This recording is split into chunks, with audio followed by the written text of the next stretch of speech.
Jagat sinema Bumi Langit memang baru memiliki satu film sejauh ini. Gundala yang digarap oleh Joko Anwar menjadi sebuah film pembuka yang cukup menjanjikan untuk sebuah masa depan yang cerah. Mengingat begitu banyaknya properti dan karakter yang kini dimiliki oleh Bumi Langit, hingga mereka mau tidak mau harus gercep agar nggak ketinggalan jauh dengan hingar-bingar industri perfilman, terkhusus superhero yang sedang rame dalam 2 dekade terakhir ini. Nah, ada sebuah kabar menarik yang mana sebenarnya ini telat saya bahas sih, yaitu digarapnya sebuah series dari Bumi Langit yang berjudul Tira. So, Universe, let's talk about it.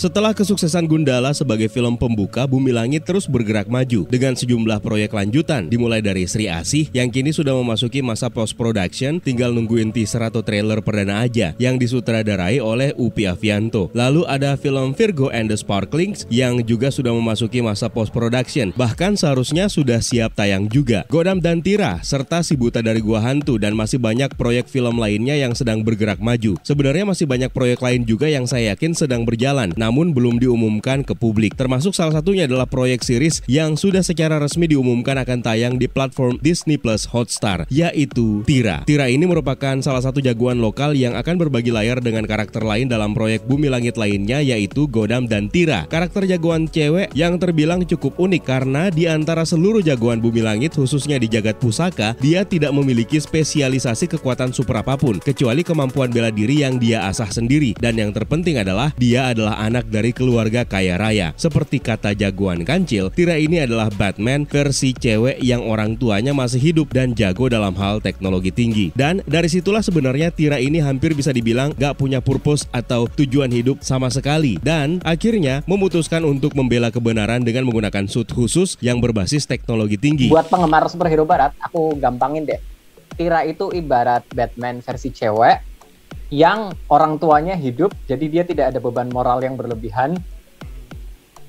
Ya, maksudnya dia juga nggak ada apa ya, kode no killing rule lah. Dia nggak ada kode-kode kayak gituan gitu kan.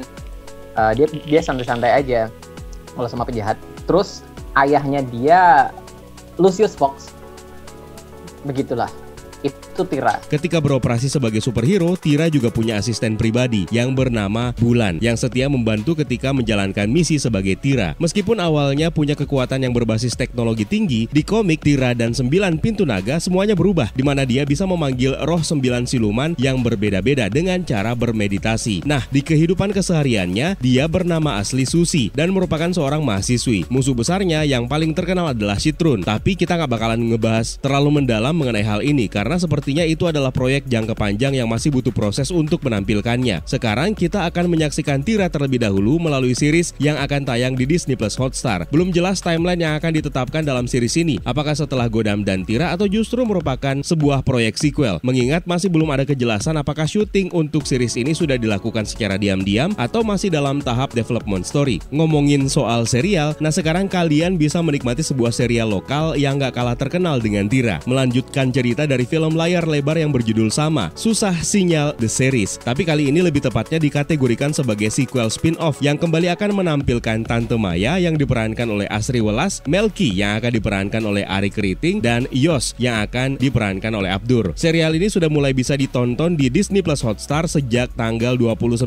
Oktober kemarin. Sampai dengan video ini dikerjakan, serialnya sudah memiliki 3 episode, yang mana di setiap hari Jumat kita bisa kembali menikmati kelanjutan ceritanya. Selain ketiga karakter tadi, Ernest Prakasa yang sebelumnya menjadi sutradara juga akan kembali ikut berperan sebagai Iwan yang merupakan karakter asli dari filmnya, serta sejumlah ensemble cast lama yang juga akan kembali ke serial ini. Makanya cepetan berlangganan Disney Plus Hotstar sekarang juga. Caranya gampang dan cepat, tinggal pilih apakah kalian pengen berlangganan bulanan atau tahunan, biar lebih hemat agar kalian bisa menikmati hiburan menarik yang ada di dalamnya. Untuk menyaksikan Susah Sinyal The Series ini, linknya akan saya sertakan di kolom deskripsi dan di pin komentar di bawah ya. Sekali lagi, cepetan berlangganan Disney Plus Hotstar sekarang. Banyak hiburan berkualitas dari dalam maupun luar negeri yang bisa kalian nikmati di platform tersebut. Gua laporin lo pakai pasal 442. Pencemaran nama baik itu 310, 442 itu formasi bola. Balik lagi ke proyek series Tira. Untuk casting sudah ada nama Chelsea Islan yang sudah resmi diperkenalkan akan memerankan karakter Susi alias Tira ini. Dari sebuah konsep art yang pernah beredar pun juga jelas tidak ada keraguan sama sekali untuk melihat kecocokan Chelsea Islan memerankan karakter ini. Bahkan kabarnya Chelsea Islan telah melakukan persiapan dengan workout dan memperdalam ilmu bela diri demi totalitas memerankan karakter ini. Nah, di komik Tira ini juga diceritakan pernah bekerja sama dengan Gundala dan Godam. Bahkan dalam komik Tira dan Virgo, jelas-jelas mereka berteman dekat dan bahu-membahu melawan duo alien yang sebenarnya tidak jahat, serta telah terjadi kesalahpahaman di antara mereka. Di komik tersebut, Sembrani alias Tangguh juga muncul dalam kapasitas peran cameo. Kemunculan karakter ini juga jelas akan memberikan angin segar bagi para penggemar, karena itu artinya jalan menuju pembentukan Patriot alias Avengers-nya Bumi Langit akan semakin dekat, karena Tira juga merupakan salah satu anggotanya. Mengingat skala series ini bisa jadi tidak akan mengambil cerita yang terlalu besar, maka bisa saja dijadikan sebagai origin story yang akan menceritakan mengenai seorang Susi yang memutuskan untuk menjadi Tira dan mengabdikan dirinya untuk menumpas kejahatan dengan basis kekuatan high-tech suit-nya. Kemungkinan juga akan berurusan dengan gangster atau gembong narkoba dengan ending yang mungkin akan dijadikan sebagai jembatan yang pas untuk next project. Dan ingat, Bumi Langit memang melakukan beberapa ribut terhadap story beberapa karakter dari Jagat Pusaka. Namun tetap saja, jika diadaptasi ke layar lebar atau series, tentu akan mengambil jalan yang berbeda. Sama halnya dengan yang terjadi pada Gundala. Komik klasik Tira sendiri jumlahnya tidak banyak, hanya ada 8 judul hingga beberapa tahun yang lalu. Cerita komik klasiknya kembali dilanjutkan yang tadi kita ceritakan, yaitu Tira dan Virgo. Itu pun juga akhirnya bisa kesampaian setelah Bumi Langit memiliki lisensi terhadap sejumlah karakter yang terkenal di zaman dulu. Sebenarnya penampilan Tira masih terus berlanjut ke komik Godam Putih Hitam sampai ke Patriot Prahara, tapi akan kejauhan kalau kita membahasnya sekarang. Karena itu tadi, ini adalah series yang paling pas menceritakan origin dan beberapa arc kecil dalam komik yang akan menjadi bagian penting dari development karakternya di masa yang akan datang. Yang jelas, saya pribadi gak sabaran untuk melihat output dari proyek ini yang akan semakin melengkapi master plan jagat sinema Bumi Langit jilid pertama. Kalian juga harus dukung dong. By the way, kalau ada yang mau menambahkan trivia atau info menarik lain seputar Tira ini, jangan ragu tuliskan di kolom komentar di bawah ya, Universe. Terima kasih buat kalian yang sudah menonton dan juga terima kasih buat kalian yang sudah bergabung di membership community. It's sampai me to sign out. My name is Eka. Stay safe and until next time.